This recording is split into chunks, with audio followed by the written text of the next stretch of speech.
America అధ్యక్ష ఎన్నికల్లో తన ఘన విజయానికి social media platform tick talk ఎంతగానో దోహదపడిందని అమెరికా అధ్యక్షుడు డొనాల్డ్ ట్రంప్ సంచలన వ్యాఖ్యలు చేశారు. చైనా యాజమాన్యంలోని ఈ యాప్ వల్ల జాతీయ భద్రతకు ముప్పు ఉందంటూ వాషింగ్టన్ రాజకీయ వర్గాల్లో ఆందోళనలు వ్యక్తమవుతున్నప్పటికీ ఈ ప్లాట్ఫామ్లో తనకు ఉన్న ఆదరణే దాని ప్రభావానికి నిదర్శనమని ఆయన పేర్కొన్నారు. వైట్ హౌస్ లో పిల్లల కోసం ట్రంప్ అకౌంట్స్ పథకాన్ని ప్రారంభించిన ఆయన టిక్ టాక్ లో అత్యధిక ఫాలోవర్లు ఉన్న ఏకైక రాజకీయ నాయకుడిని తానేనని చెప్పుకొచ్చారు.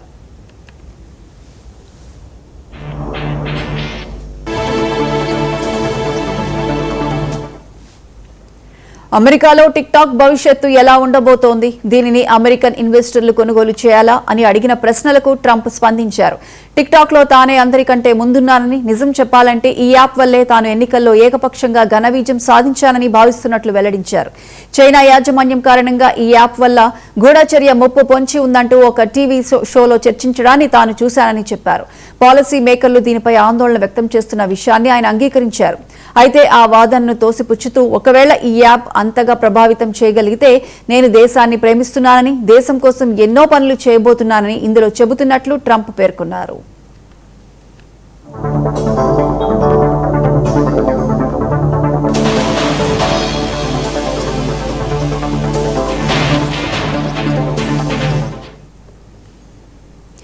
ఇటీవల విడుదలైన ఆడియన్స్ ర్యాంకింగ్స్ లో ప్రముఖ సెలబ్రిటీల కంటే తానే ముందున్నానని ట్రంప్ ఈ సందర్భంగా వెల్లడించారు.